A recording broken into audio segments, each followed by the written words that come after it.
හැමෝටම අයිබෝවන් පුතේ.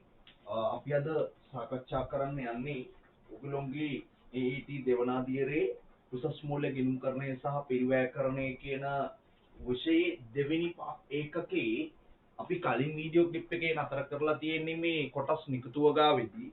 අපි අද සාකච්ඡා කරන්න යනවා කොටස් සහ ණයකර නිදහස් කිරීම පිළිබඳව.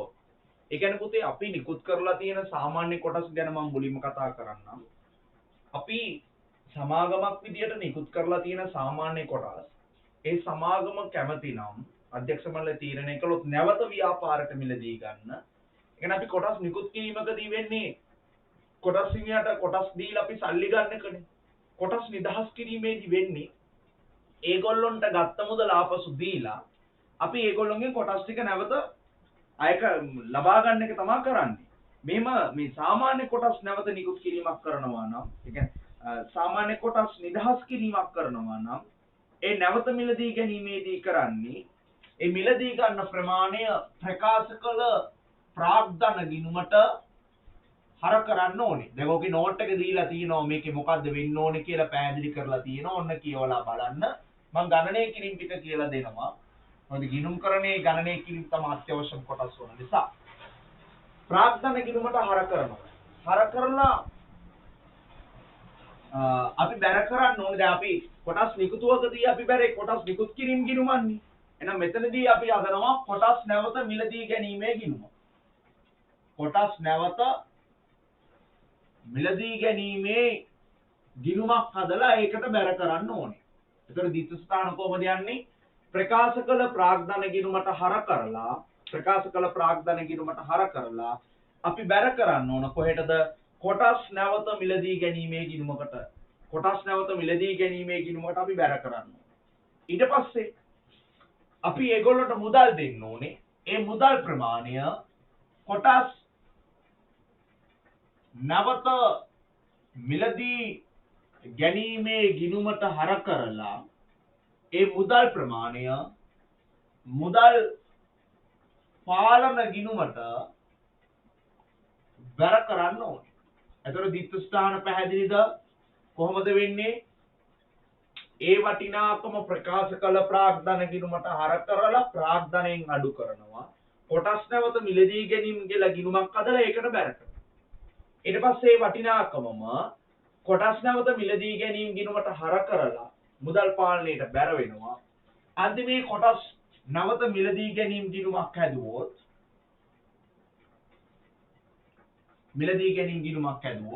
මේකට බැර වෙනවා ප්‍රකාශ කළ ප්‍රාග්ධනයෙන් එන වටිනාකම.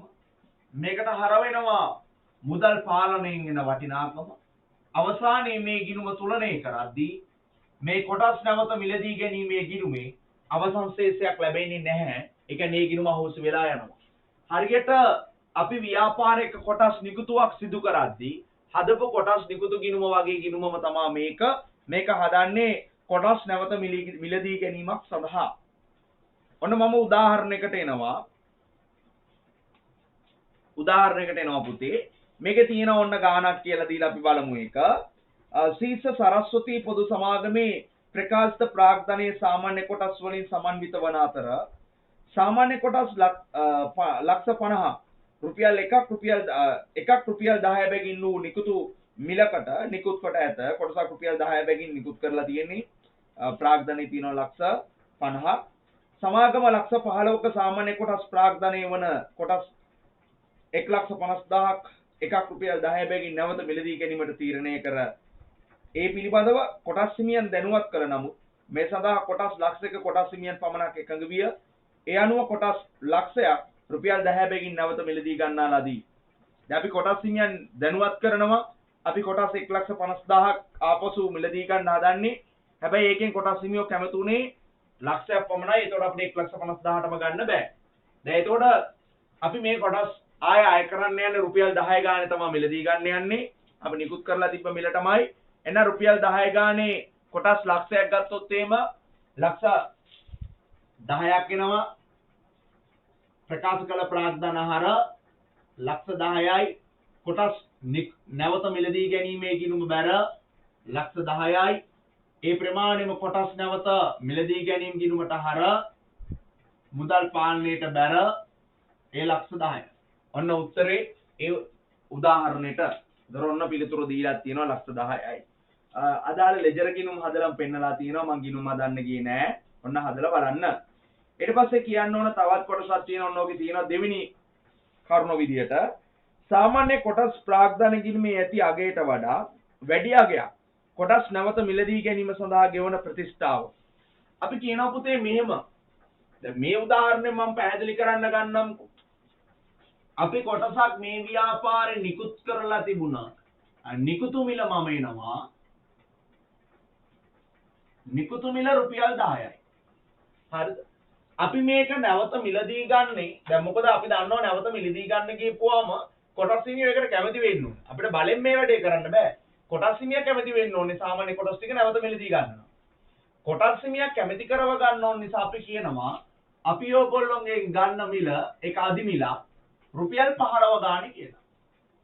දැන් අපි ඒගොල්ලන්ට කොටස් දුන්නේ රුපියල් 10 ගානේ.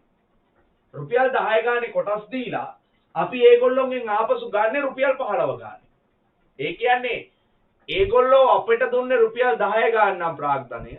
අපි අන්තිමේ ඒක බේරුම් කරන්න යන්නේ. ඒ කියන්නේ ඒගොල්ලන්ට ආපසු සල්ලි ගෙවන්න යන්නේ 15 ගාන. කොටසකට වැඩිපුර ගෙවනවා කීයක්ද? රුපියල් 5ක් අපි වැඩිපුර ගෙවනවා. රුපියල් 5ක් අපි වැඩිපුර ගෙවනවා. ඒ කියන්නේ අදි මිලක් තියෙනවා මෙතනදී. අදි මිල කියන්නේ 15. වැඩි මිලකට යනවා. එතකොට ඔක කොහොමද ලියන්නේ? අදි මිලකට නිකුත් කළොත් මතක තියාගන්න. අදි මිලකට නිකුත් කළොත් මතක තියාගන්න. අපි කරන්නේ මෙහෙමයි. අපි මුලින්ම ප්‍රකාශ කළ ප්‍රාග්ධන ගිණුමේ මාරු කරනවා මේ වටිනාකම ප්‍රකාශ කළ ප්‍රාග්ධන ගිණුම අර කොටස් නැවත මිලදී ගැනීමේ ගිණුමට අපි බැර කරනවා ඒ කොටස් වල නිකුතු මිල කියන එක. මේකට අපි දාන පුතේ නිකුතු මිල. නිකුතු මිල දානවා. දාලා ඊට පස්සේ අපි දැන් බලන්න ඕනේ අපි වැඩිපුර දෙන්න ඕන ගාණක් තියෙනවානේ. අපි හිතමු යම් කිසි වටිනාකමක් වැඩිපුර දෙන්න ඕනේ කියලා. වැඩිපුර දෙන්න ඕනේ කීයක් හරි. මම කියන්නකෝ දැන් කලින් උදාහරණෙමයි මම වෙනස් කරලා ගන්නෙ. කොටස් ලක්ෂයක් නිකුත් කරන්නේ. එහෙනම් රුපියල් 10 ගානේ ආවොත් ලක්ෂ 10යි. එහෙනම් ඔන්න නිකුතු මිලටම අපි අර කරනවා ප්‍රකාශ කළ ප්‍රාග්ධනයේ ලක්ෂ 10යි. කොටස් නැවත නිකුත් කිරීමේ ගිණුම බැර වෙනවා. නැත්නම් කොටස් නැවත මිලදී ගැනීමේ ගිණුම බැර වෙනවා ලක්ෂ 10. ඔන්න ප්‍රකාශ කළ ප්‍රාග්ධනෙන් ඉවත් කළා. හැබැයි අපි දෙන්න යන්නේ රුපියල් කීයටද? 15 ගානෙනේ. ඒතර වැඩිපුර යන ප්‍රමාණයක් තියෙනවනේ. වැඩිපුර යන ප්‍රමාණය කියන්නේ රුපියල් 5 ගානෙනේ. රුපියල් 5 ගානේ වැඩිපුර යනවා කොච්චරක්ද? කොටස් ලක්ෂයකට. කොටස් ලක්ෂයකට යනවා රුපියල් 5 ගානේ. ඒ කියන්නේ ලක්ෂ 5ක් එතන. ඒක අපි ව්‍යාපාරයට පුළුවන් පුතේ සංචිත භාවිතා කරන්න ප්‍රත්‍යාගන්න සංචිත ප්‍රාග්ධන සංචිත පොදු සංචිත රඳවාගත් තිබ්බේ මේ කැමති එකක් භාවිතා කරන්න පුළුවන්. අපි ලියනවා අදාළ සංචිත ගිණුම හර ඔය ලක්ෂ 5 බැර කරනවා කොහෙටද බැර කරන්නේ? කොහෙටද බැර කරන්නේ? දැන් මේ කරන්න යන්නේ මොකද්ද? දැන් කරන්න යන්නේ කොටස් හිමියන්ගේ කොටස් ටික ඒගොල්ලන්ට නැවත දීලා කොටස් වල අයිති අපි ලබා ගන්න එක. ඒතකොට නැවත දෙනවා කියන්නේ ඒගොල්ලෝගෙන් ගත්ත සල්ලි ටික අපෝ දෙන්න ඕනේ. එතකොට අපි කරන්නේ මේ ප්‍රමාණෙම කොටස් නැවත මිලදී ගැනීමේ ගිණුමට බැර කරනවා.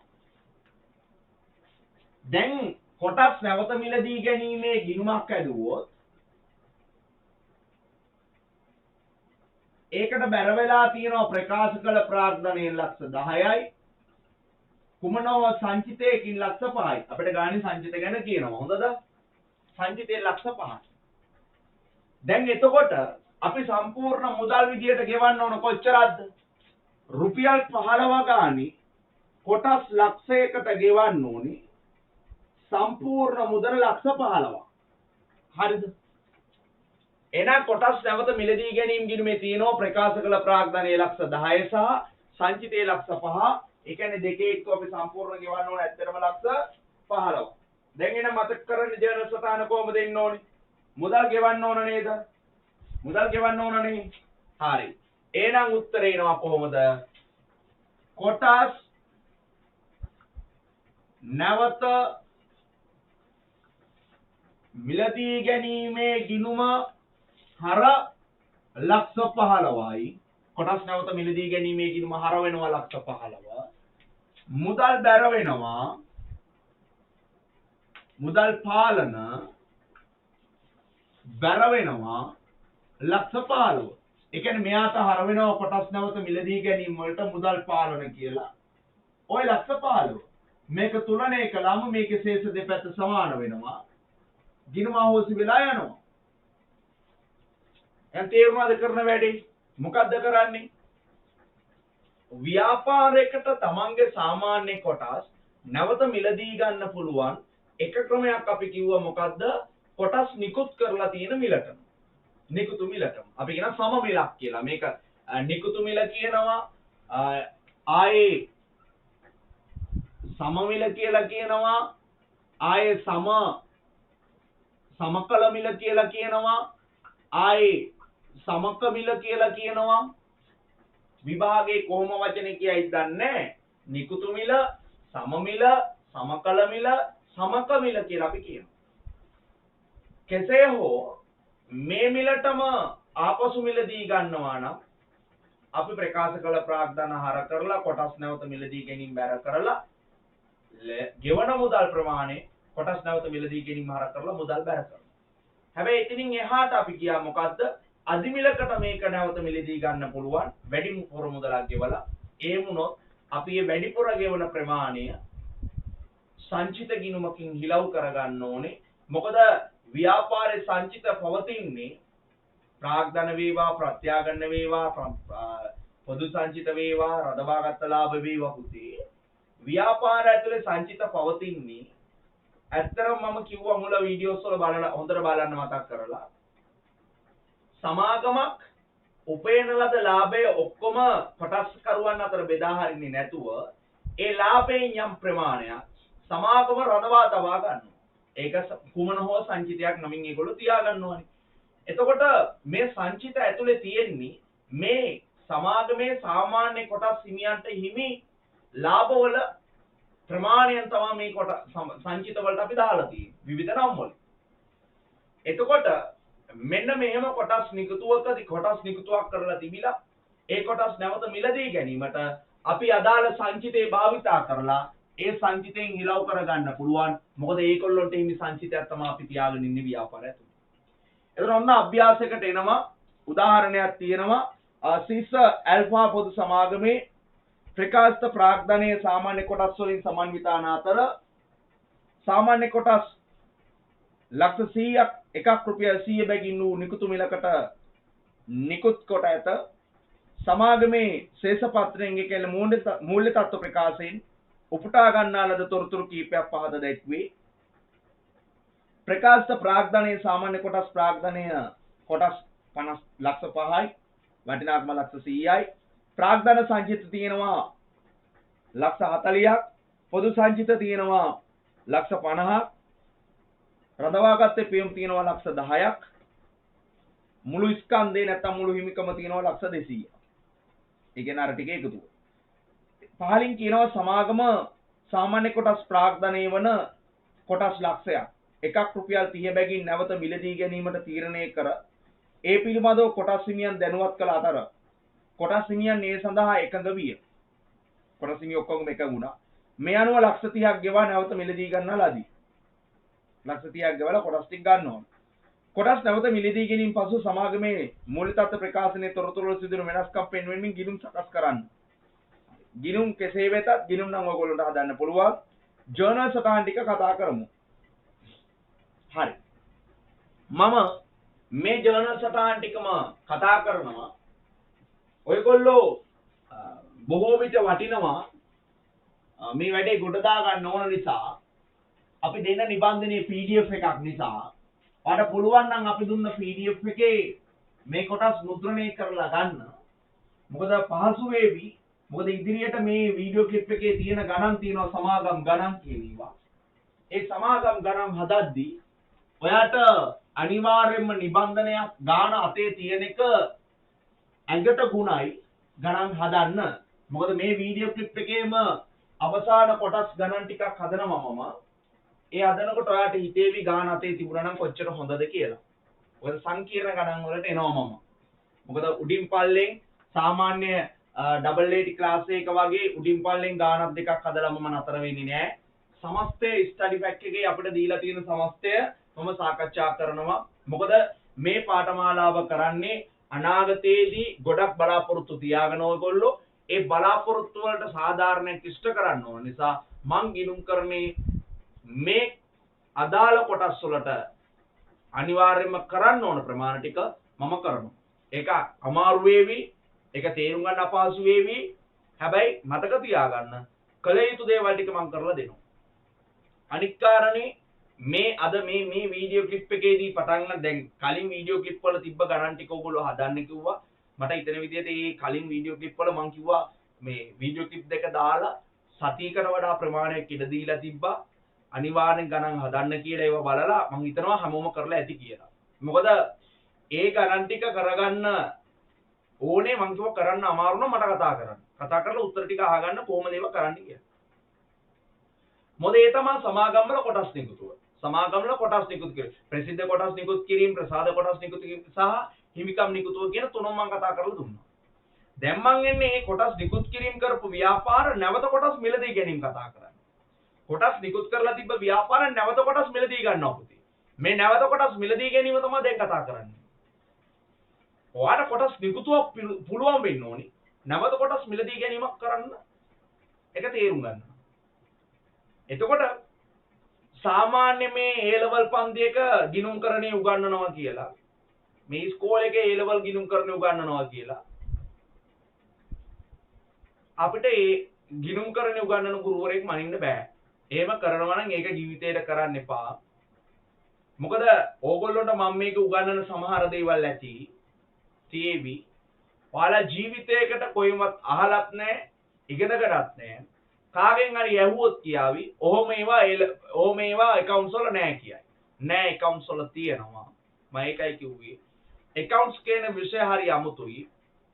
මේ accounts කියන විෂය උසස් පෙළ නම් උගන්වන්න ගොඩක් ගුරුවරු ඉන්නවා. හැබැයි වෘත්තීය පාඨමාලා ගත්තම වෘත්තීය පාඨමාලාවල විශේෂයෙන්ම ඩබල් ඒටි පළවෙනි අධීරය කරන්න නැති තරම් ගුරුවරු හොයාගන්න පුළුවන්. ඒකේ කරන්න දෙයක් නැති නිසා. ඒටි දෙවන අධීරේ මේ උසස් මූල්‍ය ගිණුම්කරණය සහ පිරිවැයකරණය කරන්න ගුරුවරු හොයාගන්න අමාරුයි. ඊට පස්සේ ඒටි අවසාන අධීරවල මූල්‍ය වාර්තාකරණය ඊට පස්සේ කළමනාකරණ ගිණුම්කරණය බදුකරණය කරන්න ගුරුවරු හොයාගන්න අමාරුයි. ගුරුවරු නැහැ. හේතුව ඒගොල්ලෝ ගිණුම්කරණයේ අවසාන කොටස් ටික දන්නේ නැහැ. මම ඒකයි කිව්වේ නිකම්ම සමාගමක අවසන් ගිණුම හදන්න කිව්වොත් ඇතිතරම් ගුරුවරු හොයාගන්න පුළුවන්. හැබැයි අපි දැකලා තියෙන වෘත්ති අධ්‍යාපනයේ අපි ඉන්න නිසා මේක සාර්ථකව කරන ගුරුවරු හොයාගන්න හරි අමාරුයි. කරන්නේ නැහැ ඇත්තටම. සමහර ආයතන වලින් අපිට දෙනවා ඩබල් ඒටි එකේ මේ කොටස උගන්වන්න සර් කියලා අපිට ටියුට් එක දීලා. අපි ටියුට් එක බලනකොට පුතේ ඒකේ තියෙන්නේ බොහොම පොඩි කොටස් ටිකක් තියෙනවා. ඒතර මං අහනවා මේකේ මේවා නැහැනේ. නෑ සර් ඒවා ඔක්කොම කරන්න බෑ. කරොත් ළමයිට එපා වෙනවා. ළමයි ආයේ කෝස් එක කරන්න ඉන්නේ. ඒ නිසා මේ ওই ටික කරපුවම ඇති කියලා. හැබැයි මම එතන නැහැ. මම දෙන්න ඕන උපරිම ප්‍රමාණය දෙනවා. දෙන්න ඕන දේ දෙනවා හරියට. ඔයගොල්ලෝගේ අතේ වගකීමක් තියෙනවා. මේක සාමාන්‍ය ඩබල් ඒටි ක්ලාස් එකකට ගියා නම් ජීවිතේකට මේ මම අද වීඩියෝ ක්ලිප් එක ඇතුලේ උගන්වන ගණන් ටික ඉගෙන ගන්න හම්බ වෙන්නේ නැහැ. මම මේ වීඩියෝ ක්ලිප් එක ඇතුලේ අද අත තියෙනවා සුපිරි ගණන් සෙට් එකකට. ස්ටඩි පැක් එකේ තියෙන වෙන කොහෙවත් නැහැ. ස්ටඩි පැක් එකේ තියෙන සුපිරි ගණන් ටිකක් අද හදනවා. අද තමයි පටන් ගන්න වෙන්නේ. ඊළඟ වීඩියෝ ක්ලිප් එකේදී ඉතුරු ටික යනවා. හොඳම ටික ඊළඟ එකේ. අද තමයි වැඩේ පටන් ගන්න. ඒ නිසා කියන්නේ බොම ආඩම්බරෙන් මේවා වෙන කවුරුත් උගන්වන්නේ නැහැ. හේතුව උගන්වන්න දන්නේ නැහැ. මේවා ඒ තරම් විශේෂ කොටස් ටිකක්. හැබැයි මුලින්ම කියන්න ඕන මේ හදන ගණන් තේරුම් ගන්න අමාරුයි. හේතුව ඔයාලට කොටස් නිකුතුවක් කිරීම පිළිබඳව සම්පූර්ණ 100% අවබෝධය තියෙන්න ඕන. කොටස් නිකුතුවේ හැම ගානක්ම හදන්න පුළුවන් වෙන්නේ. එහෙමනම් ඔයාලට මේ කරන කොටස් පුළුවන් වෙනවා. ඒකයි මම කිව්වේ තාමත් ඔයා ඒ ගණන් හදුවේ නැතුව නම් මේ වීඩියෝ එක බලන්නේ කරුණා කරලා මේකේ ගණන් හදන්න පටන් ගන්න එපා. අන්තිමේ අසරණ වේවි, හිර වේවි. ඊට පස්සේ කර කියා ගන්න දෙයක් නැතු වෙනවා. ඒ නිසා මේකේ මේ සමස්ත පාඩම ඒ කියන්නේ මේ දෙවෙනි පාඩමේ අපි ඉන්නේ. එතකොට මේ දෙවෙනි පාඩමේ සමස්තය බර තැබීම තියෙනවා ඔයගොල්ලෝගේ පේපර් එකෙන් 120ක්. 120ක් බර තියෙන පාඩමක් තමයි මේ සාකච්ඡා කරන්නේ. එතකොට මේක පුළුවන් වෙන්නේ. හරිද? right. මම එනවා උදාහරණයකට. ඔන්න බලන්න උදාහරණේ. මේකේ කියන විදියට මේගොල්ලෝ කොටස් නැවත මිලදී ගැනීමක් කරනවා කොටස් ලක්ෂයක්. කොටස් ලක්ෂයක් නැවත මිලදී ගැනීම කරනවා. එතකොට මේ කොටස් ලක්ෂය නැවත මිලදී ගැනීම කරද්දී මේගොල්ලෝ කියන 30 බැගිල්ල මිලදී ගන්න. දැන් අපි දන්නවා මේගොල්ලෝ කොටසක් නිකුත් කරලා තියෙන කීය ගානේද? කොටස් ලක්ෂය නිකුත් කරලා තියෙන රුපියල් 20 ගාන. ඒ කියන්නේ හරියටම ලක්ෂ 20ක්. හැබැයි අපි ඕක නැවත මිලදී ගන්න යන්නේ මේ කොටස් ලක්ෂයම රුපියල් 30 ගානේ. ඒ කියන්නේ ලක්ෂ 30යි. මෙතන තියෙනවා අදිමිල කීයද රුපියල් 30යි. ඒ කියන්නේ ලක්ෂ 10ක් අපි සංචිත භාවිතා කරන්න වෙනවා. අදිමිල සම්පූර්ණ කරන්න ලක්ෂ 10ක් සංචිත භාවිතා කරන්න ඕනේ. එහෙනම් පළවෙනි ජර්නල් සටහන අපිට ලියන්න පුළුවන්.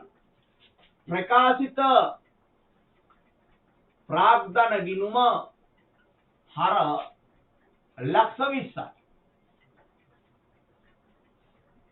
කොටස් නැවත මිලදී ගැනීමේ ගිණුම බර ලක්ෂ 20යි. අන්න කොටස් නැවත මිලදී ගත්තා කීයකද?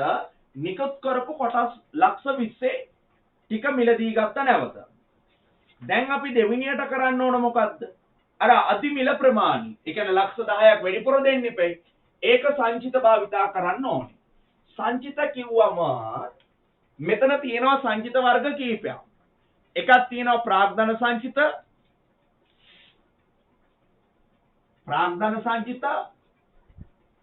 පොදු සංචිත, රඳවාගත් ලාභ නැත්නම් රඳවාගත් ඉපෙයින්. ඔව් සංචිත වර්ග තුනක් දීලා තියෙනවා. මේ නිබන්ධනයේ සංචිත වර්ග තුනක් දීලා තියෙනවා. ඔව් ප්‍රාග්ධන, පොදු, රඳවාගත් ලාභ. දැන් ওই සංචිත වර්ග වලින් මොකක්ද භාවිතා කරන්නේ? හොඳට අහගන්න. ගානේ කියලා තිබුණොත් මේ සංචිත තුනේ ප්‍රාග්ධන සංචිත විතරක් භාවිතා කරන්න කියලා අපි ලක්ෂ 10ම පියවන්න භාවිතා කරන්නේ ප්‍රාග්ධන සංචිතේ විතරයි. එතකොට ওই ගානේ ප්‍රාග්ධන සංචිත තියෙනවා ලක්ෂ 40ක්, පොදු සංචිත ලක්ෂ 50යි, රඳවාගත් ලක්ෂ 10යි. දැන් මේකෙන් එක සංචිතයක් භාවිතා කරන්න කියනවා අපි ඒ සංචිතේ විතරයි භාවිතා කරන්නේ. මේකේ එහෙම මුකුත් කියලා නැහැ. එහෙනම් මේකේ අපි පාවිච්චි කරන්න ඕනේ මේ සංචිත වර්ග තුනම. භාවිතා කරන්න ඕන මොනවද? ඔය සංචිත වර්ග තුනම පාවිච්චි කරන්න ඕනේ. එහෙනම් දැන් කොහොමද සංචිත වර්ග තුන ගන්න? ප්‍රාග්ධන සංචිතෙන් කොච්චරද? පොදු සංචිතෙන් කොච්චරද? රඳවාගත් ලාභ නැත්නම් රඳවාගත් ඉපෙයින් සංචිතෙන් කොච්චරද? අපිට ඕනේ ලක්ෂ 10යි. එහෙනම් ලක්ෂ 10 මේ තුන් පොලිම ගන්න. ගන්න අපිට අනුපාත දීලා නැහැ 100ට ගණනක් ගන්න කියලා නැහැ. එහෙනම් අපි හොයා ගන්න ඕනේ. හරිද? මේ සංචිත කවුරු වෙනුවෙන්ද තියෙන්නේ? මතකද කලින් කිව්වා පැහැදිලි කිරීමේදී කිව්වා මේ සංචිත තියෙන්නේ ව්‍යාපාරේ සාමාන්‍ය කොටස් හිමියන් වෙන්නේ. සාමාන්‍ය කොටස් හිමියන් සතු ප්‍රාග්ධනයේ ලක්ෂ 100යි. එහෙනම් ඔය ලක්ෂ 100ක් හිමි අය වෙනුවෙන් තියෙනවා ලක්ෂ 4ක ඔය ලක්ෂ 100ක් හිමි අය වෙනුවෙන් තියෙනවා පුතේ ලක්ෂ 4ක ප්‍රාග්ධන සංචිතය. අපිට ඕනේ ලක්ෂ 100ක ප්‍රකාශ කළ ප්‍රාග්ධනයේ වෙනුවෙන් ලක්ෂ 10ක් සංචිත පාවිච්චි කරන්න.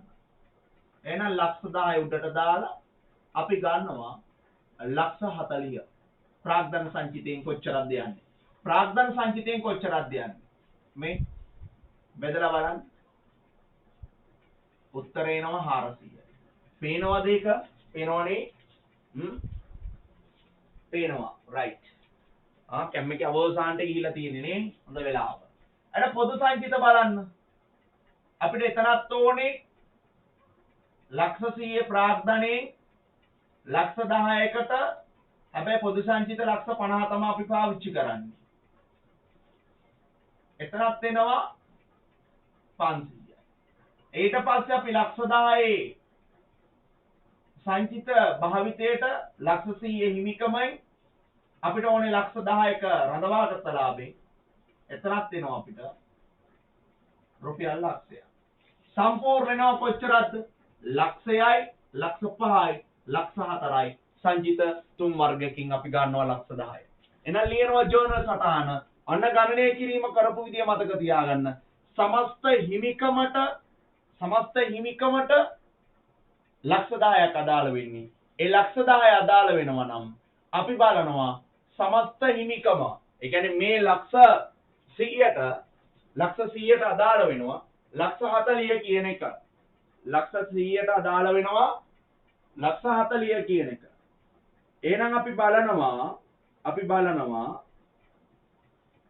අපිට ඕනේ කරන්නේ ලක්ෂ 10කට නේ ඔක. එතකොට අපි බලනවා ලක්ෂ 10කට කොච්චරද කියලා.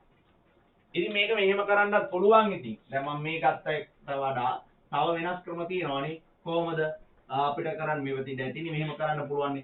ලක්ෂ 40යි ඔය ලක්ෂ 40යි ඉතින් මේ ලක්ෂ 100ක් ලක්ෂ 100 හිමිකමට අයිති ප්‍රමාණය ලක්ෂ 40යි. එහෙනම් අපිට ඕනේ ඕකේ ලක්ෂ 10කට 0.03යි. මෙතන මේක කප්පුවම හරියට ගත්තනේ ලක්ෂ 10යිනේ. ඔව් මේකේ ලක්ෂ 100යි 10000යි 5000යි 0යි 40000යි 4000 තියෙන්නේ. උඩ 4000 නේ තියෙන්නේ. 4000යි ඒකට මෙතන බිඳුවක් කැපෙනවා. කැපුණම 400. අපිට එහෙම ගන්න පුළුවන්.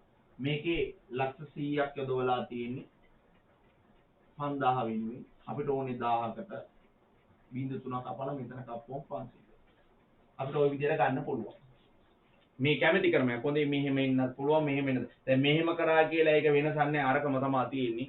උඩ වටිනාකම් දෙක මේ 1000 4000න් ගුණ කරලා 10000ට බෙදුවත් එකයි 4000 1000න් ගුණ කරලා 10000ට බෙදුවත් එකයි. හරිද? එකම විදිය තමයි. ප්‍රශ්නයක් නැහැ. හරි. සංචිත කොහොම හරි භාවිතා කරන්න ඕනේ. එන සංචිත භාවිතාව ඉන්න ඕනේ දැන්. කොහොමද ලියන්නේ සංචිත භාවිතය? ප්‍රාග්ධන සංචිත හර වෙනවා 400යි. පොදු සංචිත හර වෙනවා 500යි. රඳවාගත් ලාභ හර වෙනවා 100යි. කොටස් නැවත මිලදී ගැනීම බැර වෙනවා ඔය 10ම ලක්ෂ 10ම. ඔන්න එකත් හරි. දැන් ඔය කරේ මොකද්ද? සංචිත භාවිතා කරලා එක පියවා ගත්තා. ඊට පස්සේ දැන් මුදල් ගෙවන්න ඕනේ. මුදල් ගෙවන්න ඕන කොච්චරද සම්පූර්ණ? සම්පූර්ණ ගෙවන්න ඕන ලක්ෂ 30ම ගෙවන්න ඕනේ. එතකොට කරන්නේ කොටස් නැවත මිලදී ගැනීම ගිණුම හර කරනවා ලක්ෂ 30යි. ඔක බැර කරනවා මුදල් පාලනයේට බැර කරනවා ලක්ෂ 30. ඔන්න පුතේ උත්තරේ. මේක මතක තියාගන්න. මේ අදිමිලකට සාමාන්‍ය කොටස් නිදහස් කළොත් කොහොමද අපි පිළිතුර හදාගන්න ඕනේ කියලා. හරිද? right. ඊට පස්සේ අපි එනවා අපි වර්ණීය කොටස් නිදහස් කිරීම ගැන කතා කරන්න එනවා. මොනවා ගැනද කතා කරන්න ඉන්නේ? වර්ණීය කොටස් නිදහස් කිරීම ගැන. හරිද? right. හරි. එහෙනම් අපි දැන් බලමු පුතේ මේ වර්ණීය කොටස් කොහොමද නිදහස් කරන්නේ? අපි කියන නිදහස් කළ හැකි වර්ණීය කොටස්. එතකොට ව්‍යාපාර ඔය වගේම සමාගම් නිකුත් කරලා තියෙනවා නම් වර්ණීය කොටස්. ඒ වර්ණීය කොටස් අපිට නැවත නිදහස් කරන්න පුළුවන්. ඒ කියන්නේ ඒගොල්ලෝ අපේ ව්‍යාපාරයට දුන්න මුදල් ටික අපි ඒගොල්ලන්ට යලි ලබා දීම තමයි සිද්ධ කරන්න යන්නේ වර්ණීය කොටස් නිදහස් කිරීමේදී. එතකොට ඒකේ ජර්නල් සටහන් එනවා මෙන්න මෙහෙම. එකක් තමයි වර්ණීය කොටස් ප්‍රාග්ධන ගිණුම නැත්නම් ප්‍රකාශ කළ ප්‍රාග්ධන ගිණුම හර කරන්න ඕනේ. ප්‍රකාශ කළ ප්‍රාග්ධන ගිණුමට හර කරන්න ඕනේ. නැත්නම් අපි කියන නිදහස් කළ හැකි වර්ණීය කොටස් ප්‍රාග්ධන ගිණුමට හර කරන්න ඕනේ. වර්ණීය කොටස් නිදහස් කිරීමේ ගිණුම බැර කරන්න ඕනේ.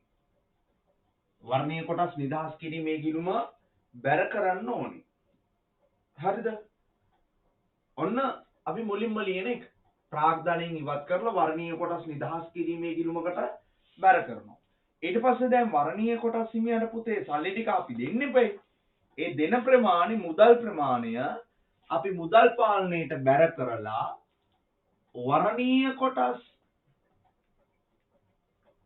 නිදහස් කිරීමේ ගිණුම හර කරනවා මුදල් පාලනයට බැර කරනවා ඒ වටිනාකමම. හරි. එහෙනම් ඔන්න මතක තියාගන්න වර්ණීය කොටස් නිදහස් කරන ආකාරය. මේ මම කියලා දුන්නේ මොනවද? වර්ණීය කොටස් නිදහස් කරන ආකාරය. හරිද? right. ඔන්න අපිට උදාහරණයක් තියෙනවා නිබන්ධනයේ සීස සියරට පොදු සමාගම නිදහස් කළ හැකි වර්ණීය කොටස් රුපියල් ලක්ෂ 10ක් එකක් 20 බැගින් ඌ නිකුතු මිලකට නිකුත් කොට ඇත. සමාගම ලක්ෂ 10ක නිදහස් කළ හැකි වර්ණීය කොටස් ප්‍රාග්ධනය වන කොටස් 50000 එකක් 20 බැගින් නිදහස් කිරීමට තීරණය. ඒ කියන්නේ නිකුත් කරපු මිලටම නිදහස් කරන්නේ. අපි කියනවා සම මිලකට නිදහස් කරන අවස්ථාවක් කියලා මේක. මේකට අපි කියන්නේ මොකද්ද? සම මිලකට නිදහස් කරන අවස්ථාවක්. එතකොට මේකේ කරන්නේ කොහොමද? දැන් අපි නිදහස් කරන්න යන්නේ වර්ණීය කොටස් 50000. ඒ කියන්නේ 20 ගානේ ගුණ කළොත් හරියටම ලක්ෂ 10ක් නිදහස් කරන්න යනවා. එහෙනම් කෙලින් වෙනවා දිත්ත ස්ථාන වර්ණීය කොටස් ගිණුමට හර කරනවා ලක්ෂ 10 බැර කරනවා වර්ණීය කොටස් නිදහස් කිරීමේ ගිණුමට ලක්ෂ 10 ඒ ප්‍රමාණයම වර්ණීය කොටස් නිදහස් කිරීමේ ගිණුමට හර කරනවා ලක්ෂ 10 බැර කරනවා මුදල් පාලන ගිණුමට ඒ ලක්ෂ 10 ඔන්න දිත්ත ස්ථාන වර්ණීය කොටස් ප්‍රාග්ධන ගිණුම හර නැත්නම් වර්ණීය කොටස් ප්‍රකාශ කළ ප්‍රාග්ධන ගිණුම හර ලක්ෂ 10යි වර්ණීය කොටස් නිදහස් කිරීමේ ගිණුම බැර ලක්ෂ 10යි. ඊට පස්සේ මුදලින් ගෙවන්න ඕනේ. ඒක වර්ණීය කොටස් නිදහස් කිරීමේ ගිණුම හර ලක්ෂ 10යි මුදල් පාලන බැර ලක්ෂ 10යි. ඔන්න අපි නිදහස් කරලා දානවා. ගිණුම් ටික හදන්න නැහැ මම ඔයාලට ගිණුම් හදන්න පුළුවන්. ඒක අමාරු නැහැනේ. එතකොට වර්ණීය කොටස් නිදහස් කිරීමේ දෙවෙනි පැත්ත කතා කරන්න යනවා. අර සාමාන්‍ය කොටස් නිදහස් කළා වගේම පුතේ වර්ණීය කොටස නිදහස් කරන්න පුළුවන් අදි මිලකට. ඒ කියන්නේ අපි මෙතන නම් දැන් රුපියල් 20 ගානේ තිබුණේ. රුපියල් 20 ගානේ කොටස් 50000ක් තමයි අපි මෙතනදී කතා කළේ. ඒක තමයි අපි ගත්තේ ලක්ෂ 10යි කියලා. හරිද? හැබැයි සමහර ගණන් වලදී අපිට එන්න පුළුවන් මෙහෙම තිබ්බ කොටසක් රුපියල් 25 ගානේ අපි නිදහස් කරනවා කියලා. 25 ගානේ නිදහස් කරනවා. එතකොට 50000 ගුණ වෙන්නේ රුපියල් 25යි. 50000 ගුණ වෙන්නේ රුපියල් 25යි. එතකොට එනවා 12,50,000. මේ 25 කියන්නේ පුතේ අදි මිල. නිකුතු මිල තමයි 20 25 කියන්නේ අදි මිල. ඒක තමයි මම කියලා දීලා තියෙන නිසා. එතකොට කොහොම අදි මිලකට නිකුත් කළොත් කොහොමද ලියන්නේ? මම මේ උත්තරේම මේ ගානම ආයෙ ලියනවා ඕන. හරිද? දැන් එහෙම නිකුත් කළොත් කොහොමද කරන්නේ? මුලින්ම වර්ණීය කොටස් ප්‍රාග්ධන ගිණුමින් ඉවත් කරනවා. ලියලා තියෙන ලක්ෂ 10. හරිද? ඔය වර්ණීය කොටස් නිදහස් කිරීමට අදාළව අදිමිලක් ආවම මෙන්න මේ වෙනසක් තියෙනවා මෙතන වැඩිපුර දෙන 2,50,000. මේක සංචිත ගිණුමකට අරගෙන යන්න ඕනේ. සාමාන්‍ය කොටස් නිදහස් කිරීමක වගේම අදාළ සංචිත ගිණුම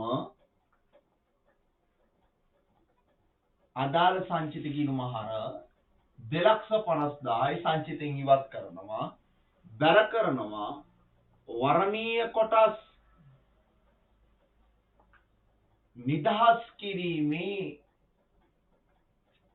ගිණුමට බැර කරනවා මේ 2,50,000.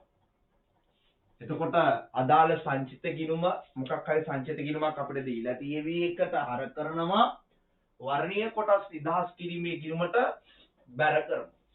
ඊට පස්සේ මුදලින් ගෙවනවා ඒක වර්ණීය කොටස් නිදහස් කිරීමේ ගිණුමට හර කරනවා. ඔය දෙකේම එකතුව 12,50,000 බැර කරනවා මුදල් පාලනයේට අපි සල්ලි ගෙව්වා කියන 12,50,000. ඔන්න උත්තරේ. ඔන්න මම පැහැදිලි කිරීමක් කළා. එතන මේකේ ගාණක් තියෙනවා. මේක ඇවිල්ලා සීස සඳරැස් පොදු සමාගම සාමාන්‍ය කොටස් ලක්ෂ 20ක් එකක් රුපියල් 25 බැගින් නිකුතු මිලකට නිකුතු කොට ඇත.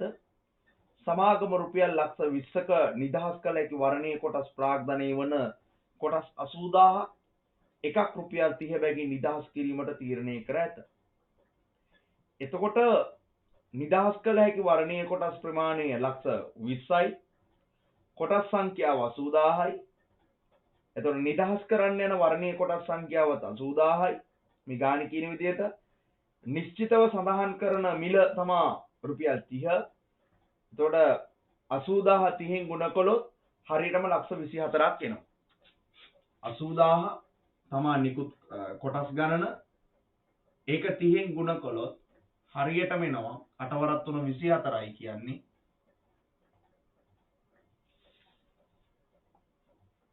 ලක්ෂ 24ක් එනවා. ලක්ෂ 24ක් එනවා. එතකොට කොහොමද ලියන්නේ? වර්ණීය කොටස් ප්‍රාග්ධනයෙන් අඩු වෙන්න ඕන ලක්ෂ 20. වර්ණීය කොටස් නිදහස් කිරීමේ ගිණුමට බැර වෙන්න ඕන ලක්ෂ 20. ගන්න දීලා තියෙනවා. අදාළ සංචිතයෙන් අඩු කරන්න ඕන කොච්චරක්ද? ලක්ෂ 20යි ලක්ෂ 24යි අතර වෙනස ලක්ෂ 4ක්. එහෙනම් අදාළ සංචිතය අපිට දීලා නැහැ. ඒ නිසා ලක්ෂ 4ක් අදාළ සංචිත හර වර්ණීය කොටස් නිදහස් කිරීමේ ගිණුම බැර. ඊට පස්සේ මුළු වටිනාකම ගෙවන්න ඕන මුදලින් ඒක මුදල් පාලනයෙන් හර කරනවා ලක්ෂ 24ම. ඒක හර කරනවා වර්ණීය කොටස් නිදහස් කිරීමේ ගිණුමට ලක්ෂ 24. ඔන්න අපි කියනවා වර්ණීය කොටස් ටික නිදහස් කරලා දානවා. ඔන්න උදාහරණේ හදලා බලන්න. මේ සඳරස් ව්‍යාපාරයේ උදාහරණේ මම හැදුවේ. ඊට පස්සේ මේ බොහෝ වෙලාවට වර්ණීය කොටස් නිදහස් කරද්දී පුතේ ව්‍යාපාරයකට ප්‍රශ්නයක් එනවා. මොකක්ද ඒ ප්‍රශ්නය? ව්‍යාපාරේ හිමිකම අඩු වෙනවා. ව්‍යාපාරේ හිමිකම අඩු වෙනවා. එහෙම නැත්නම් සාමාන්‍ය කොටස් නිදහස් කිරීමේදී ප්‍රශ්නයක් එනවා. ඒ තමයි ව්‍යාපාරේ හිමිකම අඩු වෙනවා. ඒ නිසා ව්‍යාපාර කරනවා යම් ක්‍රියාවලියක්. ඒ තමයි මෙහෙම කොටස් නිදහස් කිරීමක් සිදු කරන අවස්ථාවකදී ඒ කොටස් නිදහස් කිරීමට අදාළව නව කොටස් නිකුතුවක් සිද්ධ කරනවා. නව කොටස් නිකුතුවක් සිද්ධ කරනවා. ඒකදී ලැබෙන මුදල් ප්‍රමාණය සරල සාමාන්‍ය ක්‍රමයට මුදල් හර අදාළ ප්‍රාග්ධන ගිණුමට බැර කරනවා. නැත්නම් සාමාන්‍ය කොටස් ප්‍රාග්ධන ගිණුමට බැර කරනවා. ඒ වගේම ඒ කොටස් නිකුතුව සම්බන්ධව මේ ව්‍යාපාර සංචිත ගිණුමක් ගොඩනගා ගන්නවා. හේතුව මේ කොටස් නිදහස් කරන දවසකදී අදි අගයකට නිදහස් කළොත් එහෙම දැන් මේ 20 ගානේ නිකුත් කරලා තිබ්බුවා නිදහස් කරන්නේ 25 ගානේ වුණාම ලක්ෂ 4ක ප්‍රශ්නයක් එනවා අපිට දැක්කා. මෙන්න මේ වගේ දේවල් වලට මුහුණ දීම සඳහා ව්‍යාපාර අදාළ සංචිත හෝ අයබාර වලට හර කරලා අදි සංචිත ගිණුමක් පවත්වාගෙන යනවා. නැත්නම් ප්‍රාග්ධන සංචිතයක් පවත්වාගෙන යනවා. මෙන්න මේ වගේ අදිමිලට නිදහස් කිරීමකදී ඒක භාවිතයට ගන්න. එතකොට අපි කලින් කොටස් නිකුතු වලදී මේව කතා කළේ නෑ. හැබැයි දැන් ඔන්න කියනවා ව්‍යාපාර පුතේ සමාගම් සාමාන්‍ය කොටස් නිකුතුවකදී හෝ වර්ණීය කොටස් නිකුතුවකදී මේ කියන දෙකෙන් ඕනම අවස්ථාවක සාමාන්‍ය කොටස් නිකුතුවකදී හෝ වර්ණීය කොටස් නිකුතුවකදී තමන් කොටස් නිකුතුව සිදු කරන අවස්ථාවේදී අදිමිලක් ගැන බලාපොරොත්තු වෙනවා නම් ඒ කියන්නේ කොටස් නිකුතුව කරනකොට මේවා නිදහස් කිරීමේ බලාපොරොත්තු වෙන්නම් කරන්නේ සාමි. ඒක මෙහෙමම කියන්නම් වර්ණීය කොටස් වර්ගයක් තියෙනවනේ නිදහස් කළ හැකි වර්ණීය කොටස්. ඒ කියන්නේ නිදහස් කිරීමේ අයිතිය ව්‍යාපාරයේ සතු. සමාගම සතු කොටස් තියෙනවා. එතකොට ඒකට කොටස් හිමියට විරුද්ධ වෙන්න බෑ. මොකද නිදහස් කළ හැකි වර්ණීය කොටස් කියලා කියන්නේ සමාගම කැමති ඕනම වෙලාවක නිදහස් කරන්න පුළුවන්. මුදල් ටික ආපසු ලබා දීලා කොටස් සමාගමට නතු කර ගන්න පුළුවන්, මිලදී ගන්න පුළුවන් සමාගමට ආපසු. ඒකට වර්ණීය කොටස් හිමියට විරුද්ධ වෙන්න බෑ. එතකොට මේම නිදහස් කළ හැකි වර්ණීය කොටස් තියෙන වෙලාවක, එහෙම නිදහස් කළ හැකි වර්ණීය කොටස් නිකුත් කරන වෙලාවක ලැබෙන මුදල මුදල් වලට හර කරලා වර්ණීය කොටස් ප්‍රාග්ධනයට බැර කරනවා සීම. ඒකේ අදිමිල අපි ආපසු ඒක නිදහස් කරනකොට අදිමිලක් ගැන බලාපොරොත්තු වෙනවා නම් ව්‍යාපාර නිකුත් කරන අවස්ථාවේ අදිමිල ගැන කියනවා, තීරණය කරනවා. ඒ අදිමිලක් ගැන තීරණය කරනවා නම් ඒ අදිමිල තීරණය කිරීම නිසා සිදුවන අර වැඩිපුර ගෙවන්න වෙන සිදුවෙන ප්‍රමාණය අදාළ අයභාරයට නැත්නම් ඒ අවස්ථාවේ සංචිතයකට හර කරලා ප්‍රාග්ධන සංචිතයක් විදිහට පවත්වාගෙන යනවා. මොකටද? එම නිදහස් කිරීම අවස්ථාවේදී ඒ ප්‍රාග්ධන සංචිතයේ භාවිතයට ගන්න පුළුවන් නිසා. එහෙම වෙන් කරපු සංචිත තමයි මේ අදාළ සංචිත කියලා නිදහස් කිරීමේදී අපි හර කරලා දාන්නේ. ඔන්න ඔහොම වෙන් කරපු ප්‍රාග්ධන සංචිත තියෙනකොට තමයි. හරිද? right. ඊට පස්සේ අපි කතා කරන්නේ එනවා පුතේ මාතෘකාවක්. මේක චුට්ටක් සංකීර්ණ මාතෘකාවක්. චුට්ටක් කියන්නේ මේක ගොඩක් සංකීර්ණයි. තේරුම් ගන්න ටිකක් අපහසු වේවි. හැබැයි අපහසුයි කියලා අතාරින්න බෑ. මේව දැනන් ඉන්නම ඕනේ. ඔයාගේ හීන ගණකාධිකරණ හීනයක් නම්, ඔයාගේ හීනේ කොමර්ස් අංශي ඉහළටම යන එක නම් ඔයාට මේ දැන් මම කියන කොටස් හොඳින් අවබෝධ කරගන්න වෙනවා. මම ඔයාට කියලා දෙනවා යම් යම් වචන කිහිපයක් සහ ඒ වගේ තේරුම් එක ඔයා ඒවා හොඳට මතක තියාගන්න ඕනේ. මොකද මේ වීඩියෝ ක්ලිප් එක ඇතුළේදී මම හඳුන්වා දීම විතරයි කරන්නේ මේ වචනවල. ඊළඟ වීඩියෝ එකේදී තමයි මේ සම්බන්ධ සියලුම ගණනය කිරීම කරන්න සිද්ධ වෙන්නේ. හරිද? right. එතකොට මම ඔයගොල්ලන්ට කියලා දෙනවා එක සමකල මිල. සමකමිල නැත්තම්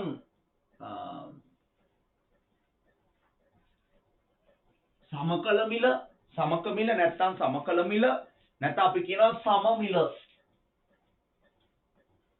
ඒ කියන්නේ අපි නිකුත් කළ මිලටම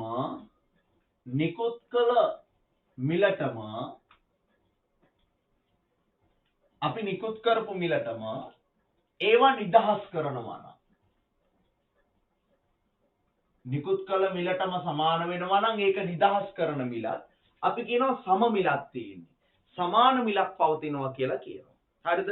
ඒ කියන්නේ රුපියල් 20 ගානේ නිකුත් කරපු කොටස් නම් අපි නිදහස් කරන්නේ රුපියල් 20 බැගින් නම් අපි කියනවා එතන මිලේ සමානතාවයක් දක්වනවා. අපි ඒවට කියනවා සම කළ මිල කියලා. මේන් ණයකර මිල අදහස් වන අතර ණයකර නිකුත් කරන අවස්ථාවේදී වගේම ණයකර නිදහස් කරන අවස්ථාවේදී සමකල මිල නැතහොත් සම මිල පාවිච්චි කරන අවස්ථා තියෙනවා. මේ ණයකරයක් කියලා කියන්නේ මොකක්ද? මම දැන් මේ ආවේ ණයකර ගැන කතා කරන්න පුතේ. ණයකරයක් කියලා කියන්නේ මොකද්ද? ඔන්න දැන් අපි කොටස් ගැන කතා කරලා ඉවරයි. සාමාන්‍ය කොටස් සහ වර්ණීය කොටස් නිකුත් කිරීම, නිදහස් කිරීම අපි සාකච්ඡා කරලා අවසන්. දැන් එනවා ණයකර පැත්තට. ණයකරයක් කියලා කියන්නේ පුතේ 2007 අංක 7 දරන සමාගම් පනත යටතේ 2007 අංක 7 දරන සමාගම් පනත යටතේ සමාගමකට අරමුදල් රැස් කර ගැනීමට අවශ්‍ය අවස්ථාවකදී සමාගමකට මුදල් සම්පාදනය කරගන්න ඌමන අවස්ථාවකදී ණය ප්‍රාග්ධනයේ ලෙස නිකුත් කරන බොහෝ සමාගම් නිකුත් කරන දේවල් වලට අපි කියනවා නැත්නම් නිකුත් කළ හැකි දෙයකට අපි කියනවා මේ ණයකරයක් කියලා. ඒතර මේ ණයකරයක් කියලා කියන්නේ පුතේ ණය පොතක් කියලාත් අපි මේකට කියනවා. නැත්නම් සමාගම් ණයකර කියලා කියනවා. නැත්නම් ඍණ පත්‍රයක් කියලා කියනවා. ඇත්තටම මේක සමාගමේ හිමිකම් ප්‍රාග්ධනය නෙමෙයි. සමාගමේ හිමිකම් ප්‍රාග්ධනය කියන්නේ වෙනම එකක්. හිමිකම් ප්‍රාග්ධනය කියලා කියන්නේ සමාගමේ සාමාන්‍ය කොටස් වගේ වට. ණය ප්‍රාග්ධනය කියලා කියන්නේ සමාගමේ වර්ණීය කොටස් ප්‍රාග්ධනය වගේම මෙන්න මේ ණයකර බැංකු ණය වගේ ඒවට අපි කියනවා ණය ප්‍රාග්ධනය කියලා. විශේෂයෙන්ම මෙන්න මේ වර්ණීය කොටස් සහ ණයකර සම්බන්ධව. අපි සාමාන්‍ය කොටස් ගැන ඉගෙන ගත්ත නිකුත් කිරීම සහ නිදහස් කිරීම, වර්ණීය කොටස් ගැන ඉගෙන ගත්ත නිකුත් කිරීම සහ නිදහස් කිරීම. දැන් අපි ඉගෙන ගන්න යනවා මෙන්න මේ ණයකර ගැන. ණයකරයක් කියලා කියන්නේ ඍණ පොතක්. නැත්නම් සමාගමකට මුදල් අවශ්‍ය වන අවස්ථාවකදී ඒ සමාගම විසින් මුදල් සම්පාදනය කරගන්න නිකුත් කරන ලියවිලි චාතියක් අපි කියනවා සරලව ණයකරයක් කියලා. සමාගමට මේ ණයකර සම්බන්ධව වගකීමක් පවතිනවා.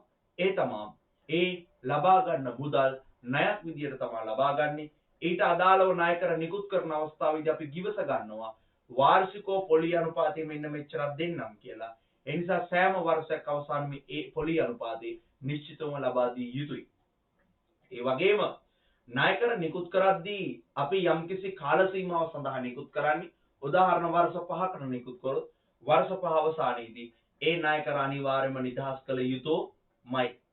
පොලියක් අවුරුද්දෙන් අවුරුද්දට ලබා දී ණයකර නිදහස් කරනවා කියලා ගිවිස ගත්ත කාලය තුල අපි ප්‍රකාශ කළ කාලය තුල ඒ ණයකර නිදහස් කිරීමද කරන්න ඕන.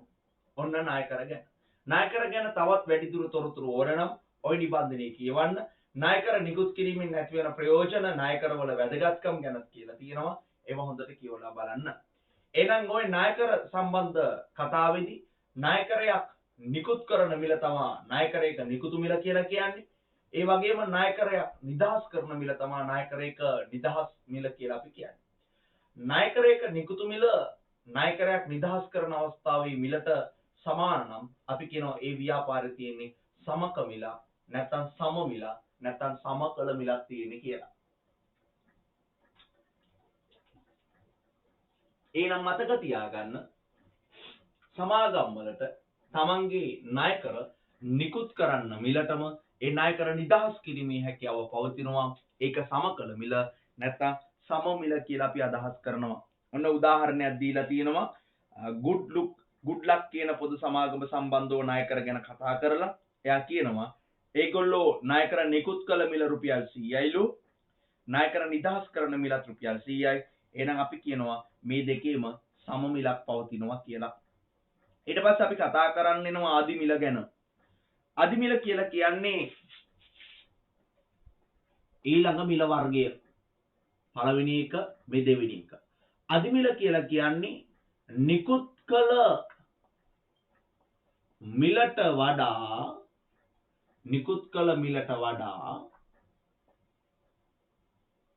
වැඩි මිලකට නිකුත් කළ මිලට වඩා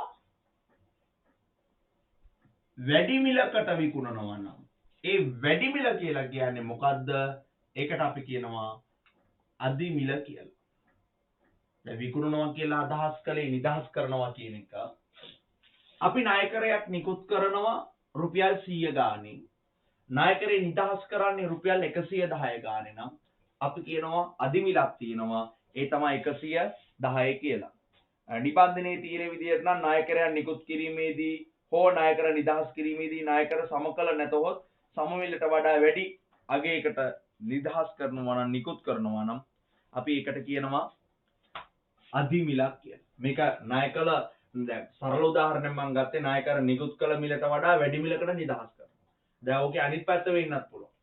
ණයකර නිකුත් කළ මිලට වඩා අඩු මිලකට නිදහස් කරනවා. ඒතර නිකුත් කළ මිල කියන්නේ අධි මිලක් එතකොට. නිදහස් කරන අඩු මිලකට නිදහස්. අධි මිල කියන්නේ මොකද්ද? සම මිලට වඩා ඉහළ මිලක්. කොටස ණයකරයක සම මිලක් තියෙනවනේ. මේ නිකුත් කළ මිල සමාන කරානේ නිදහස් මිල. ඒ කියන්නේ සමකල මිල කිව්වනේ. මේ සමකල මිලට වඩා වැඩි මිලකට නම් යන්නේ. අපි කියනවා අධි මිලක් කියලා. ඊළඟට එනවා පුතේ වට්ටම් කළ මිල. වට්ටම් කළ මිල නැත්නම් වට්ටම් මිල. වට්ටම් කළ මිල කියලා කියන්නේ නැත්නම් වට්ටම් මිල කියලා කියන්නේ ව්‍යාපාරයක් ණයකරයක් නිකුත් කරද්දී හෝ ණයකරයක් නිදහස් කරද්දී ණයකරයක සමකල මිල නැතහොත් සම මිලට වඩා අඩුවෙන් යොදා ගන්නා මිල තමයි මේ වට්ටම් මිල කියලා කියන්නේ. උදාහරණ ව්‍යාපාරයේ නිකුතු මිල නැත්නම් නිදහස් මිල රුපියල් 100 නම් අපි මේක කියනවා සම මිල. මේකට වඩා අඩු වටිනාකමක්. අපි කියනවා දැන් නිකුතු කලේ මේ මිල නම් අපි කියනවා නිදහස් කිරීමේදී අපි 110ක වට්ටමක් දෙනවා. එහෙනම් රුපියල් 100න් 110 කියන්නේ රුපියල් 10ක් අඩු වුණාම අපි යාට නිදහස් කරන්නේ 90 ගානේ. තේරෙනවද මං කියන්නේ? එතකොට මේක දෙපැත්තක් වෙනවා. සමහර වෙලාවට නිකුත් කරන්නේ රුපියල් 90ට නිදහස් කරන්නේ රුපියල් 10ට. කෙසේ හෝ ඔන්න මිලවල් තුනක් ගැන කතා කරා. මොනවද මිලවල් තුන? එකක් සමකල මිල නැත්නම් සමක මිල, අනිත් එක අධි මිල, ඊළඟ එක වට්ටම් මිල. මේකේ වැදගත් වෙනවා ඔන්න ඔය වට්ටම් මිලේ පැහැදිලි කිරීමෙන් පහළ තියෙනවා වගුවක්. ඒ වගුවේ තියෙනවා අවස්ථා 9ක් ගැන. ඒ වගුව මම පැහැදිලිව කියනවා. ඔයා පස්සේ මේක කොලයක ලියලා බලන්න. මේ කිව්ව කොටස් 9ක් ගැන කියනවා. මේ අවස්ථා 9 පිළිබඳවම අපි ගණන් හදන්න ඕනේ. මම ඒකයි කිව්වේ ණයකර නිකුතුව සහ ණයකර නිදහස් කිරීම අමාරුයි. ගණනය කිරීම සංකීර්ණයි. හේතුව අපි අවස්ථා 9ක් ගැන මේ කොටසේදී අපි සාකච්ඡා කරන්න ඕනේ. එතකොට මේ වීඩියෝ ක්ලිප් එක ඇතුළේදී මම මේ වගුවත් සාකච්ඡා කරලා නතර කරනවා. එතකොට ණයකර නිකුත් කිරීම සහ ණයකර නිදහස් කිරීම කතා කරන්නේ ඊළඟ වීඩියෝ ක්ලිප් එකේදී. හේතුව ඊළඟ වීඩියෝ ක්ලිප් එක පුරාවටම අපිට මේ අභ්‍යාස කරන්න වේවි. අභ්‍යාස 9ක් සාකච්ඡා කරන්න තියෙනවා උතනදී. ඒ මා ගණනය කිරීම 9ක් එක්ක ගණනය සටහන් කරන ආකාර 9ක් තියෙන්නේ. මේ 9ට ආකාර 9ක් තියෙන්නේ. 9ත් එක්ක අපිට කරන්න වෙනවා. ඊළඟ වීඩියෝ ක්ලිප් එකෙත් ඉවර කරන්න බැරි වුණොත් එතනින් පස්සේ ඊළඟ වීඩියෝ ක්ලිප් එකට යන්න වෙනවා. සංකීර්ණයි තමයි. කරන්න දෙයක් නැහැ. මේ හැම දෙයක්ම ඉගෙන ගන්න ඕනේ. හරි. එතකොට මේකේ මම වගුව කියන ඕන හොඳට බලන්න. ණයකර නිකුත් කරන්නේ සමක මිලට නම් ණයකර නිදහස් කරන්නේ සමක මිලට නම් ඒ අවස්ථාවේදී ගිණුම්කරණය කරන ආකාරය අපි ඉගෙන ගන්න ඕනේ.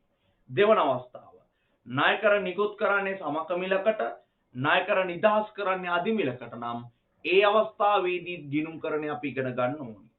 3 ණයකර නිකුත් කරන්නේ සමක මිලකට ණයකර නිදහස් කරන්නේ වට්ටම් මිලකට නම් ඒ අවස්ථාවේදීත් අපි ගිණුම්කරණ ඉගෙන ගන්න ඕනේ.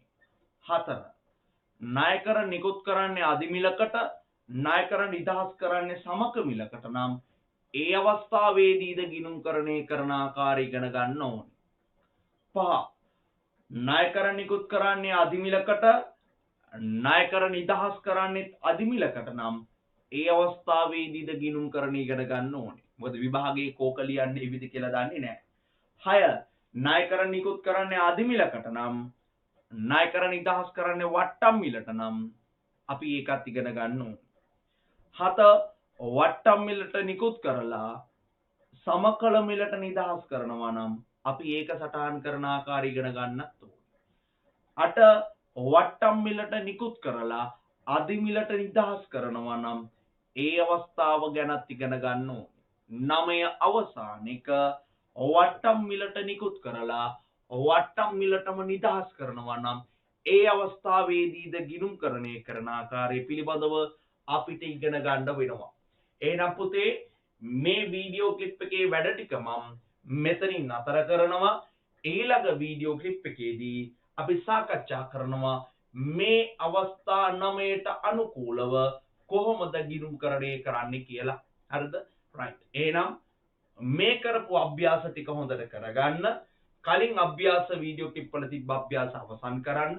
නැත්නම් ඉදිරියට යන කොටස් ඔයාලට අමාරු වෙන්න පටන් ගන්නවා. එන හැමෝටම ආයිබෝවන් බුදු සරණයි ජය වේවා.